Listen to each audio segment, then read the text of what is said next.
Of all the financial titans and philanthropists of the 20th century, none are more complex or mysterious than George Soros. Like Carnegie, J.P. Morgan, and the Rockefellers, he amassed billions through ruthless business decisions, only to turn around and give away most of his fortune to advance his own personal philosophy. He can move world financial markets simply by voicing an opinion, or destabilize a government by buying and selling its currency. He also pledged more aid last year to help people in Russia than the U.S. government did. But now George Soros is worried. He thinks the global economy is coming apart at the seams. The world needs to be protected from people like George Soros. We may now think that everything is fine, but the fact is that the system is broke and it needs fixing. What you're doing is asking some form of regulation to protect the world against you. Well, I am a player, and I think all players should be regulated. There have to be rules of the game. Take 81,000 to buy. Buy 48,000. Buy him 69,000 YUM. Right now, his Quantum Group hedge fund moves $14 billion of rich investors' money around the world every day, looking for profits and answering to no one. Soros makes huge bets on whole countries and economies. Last year, when he saw cracks in the Asia boom, he began selling the currency in Thailand. Traders in Hong Kong followed suit, triggering a financial crisis that plunged much of Asia into a depression. In the last 2 years, you've been blamed for financial collapse of Thailand, Malaysia, Indonesia, Japan, and Russia. All of the above. All of the above. Yeah. Are you that powerful? No, I think there's a great misunderstanding. The Prime Minister of Malaysia said that the region spent 40 years trying to build up its economy, and along comes a moron like Soros with a lot of money, and it's all over. He called you a criminal. It's easier for him to blame an outside force than to admit that they were mismanaging their economy and their currency. The French finance minister talked about hanging speculators from lampposts. Soros says the Asian currencies would have collapsed even if he hadn't been in the market. They were overvalued. He says people tend to follow his lead because he's been so successful. I think that I've been blamed for everything. I am basically there to make money. I cannot and do not look at the social consequences of what I do. This man is a carnivore of the first order. Jim Grant is the editor of Grant's Interest Rate Observer and one of Wall Street's most respected analysts.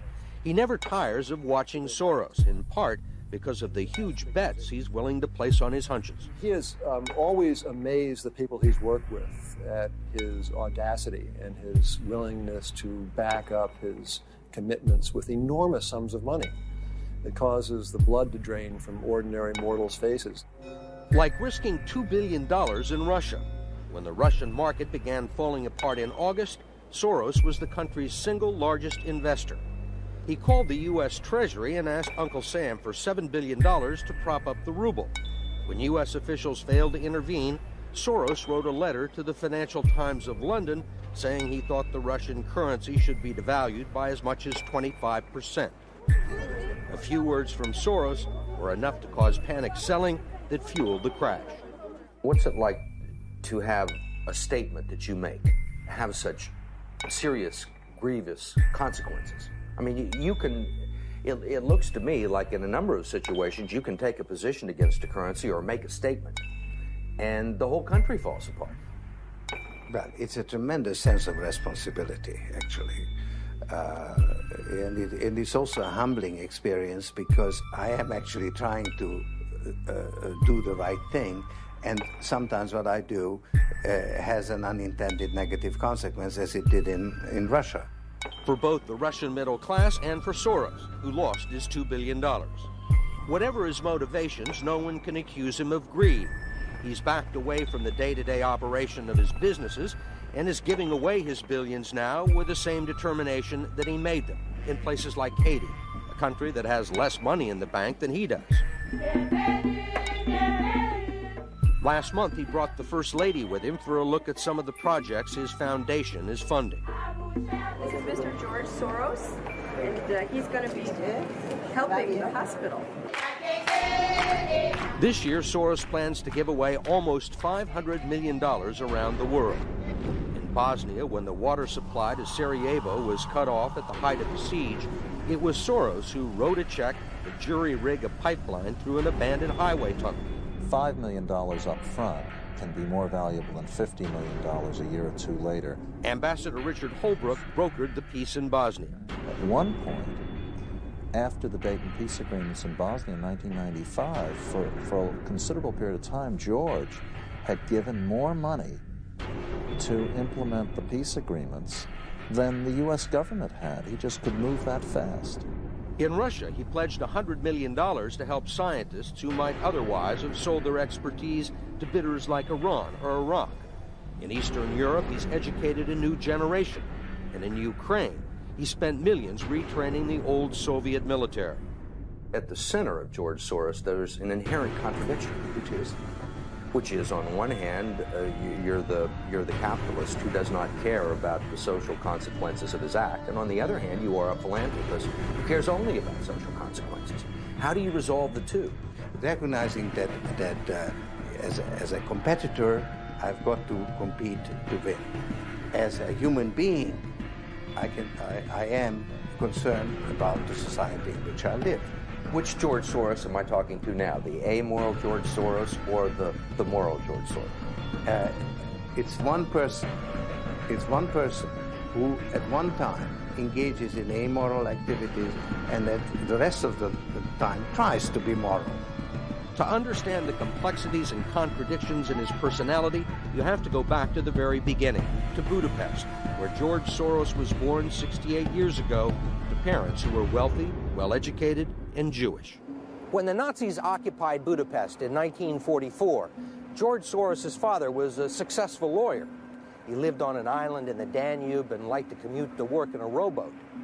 But knowing there were problems ahead for the Jews, he decided to split his family up. He bought them forged papers, and he bribed a government official to take 14-year-old George Soros in and swear that he was his Christian godson. But survival carried a heavy price tag. While hundreds of thousands of Hungarian Jews were being shipped off to the death camps, George Soros accompanied his phony godfather on his appointed rounds, confiscating property from the Jews. These are pictures from 1944 of what happened to George Soros' friends and neighbors. You're a Hungarian Jew who escaped the Holocaust by posing as a Christian. Right. And you watched lots of people get shipped off to the death camps. Right. I was 14 years old. And I would say that that's when my character was made. In what way? That one should think ahead, one should understand and anticipate events, one is threatened. It was a tremendous threat of evil. I mean, it was a very personal experience of evil. My understanding is that you went out with this protector of yours who swore that you were his adopted godson. Yes. Went out, in fact, and helped in the confiscation of property from the Jews. That's right. I mean, that sounds like an experience that would send lots of people to the psychiatric couch for many, many years. Was it difficult? Not at all. Not at all. Maybe as a child you don't see the connection, but it created no problem at all. No feeling of guilt. No. For example, that I'm Jewish, and here I am watching these people go. I could just as easily be there. I should be there. None of that. Well, of course, I could be on the other side, or I could be the one from whom the thing is being taken away. But there was no sense that I shouldn't be there, because that was, well, actually, in a funny way, it's just like in markets, that if I weren't there, of course I wasn't doing it, but somebody else would be taking it away anyhow. In other words, whether I was there or not, I was only a spectator, the property was being taken away. So I had no role in taking away that property. So I had no sense of guilt. Are you religious? No. Do you believe in God? No. Soros told us he believes God was created by man, not the other way around, which may be why he thinks he can smooth out the world's imperfections. When we went with him to Ukraine, he was treated like a visiting head of state and was received by the president. Then he was received by the prime minister and finally the central bank. 20% in cash. They even allowed him to look at the books and asked him for advice. Lots of people want George Soros's advice. Most recently, South African President Nelson Mandela. Actually, President Mandela asked me, how could South Africa protect itself against speculators like you?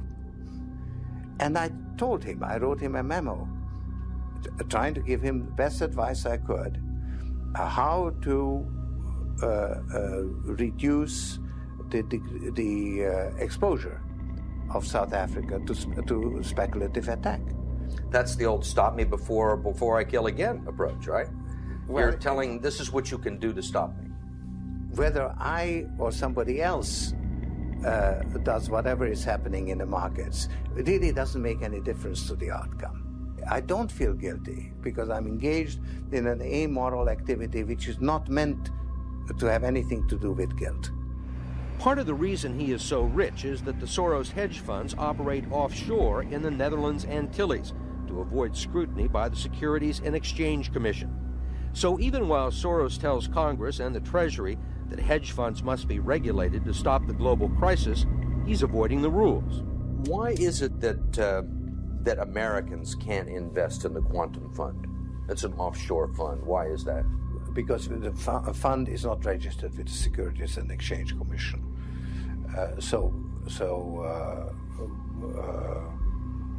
We are not licensed to do business in the United States. That's right. Because? Because we are not registered with the Securities and Exchange Commission. Because we find it more convenient to operate without it. So in some ways it's to escape regulation. Yeah, that's right. But you've been sitting here talking about the need for regulation. Yes, and whatever regulations are imposed, we will obey. We already conform to everything. If the beneficiaries of Soros's billions do not understand the intricacies of SEC rules and offshore hedge funds, they do understand what he's done for them. The president of Haiti is reading his new book, The Crisis of Global Capitalism, and so is President Clinton. Will all the attention spoil George Soros? George Soros, in a way, is Donald Trump without the humility. One of your money managers told us that George really does think he's a god.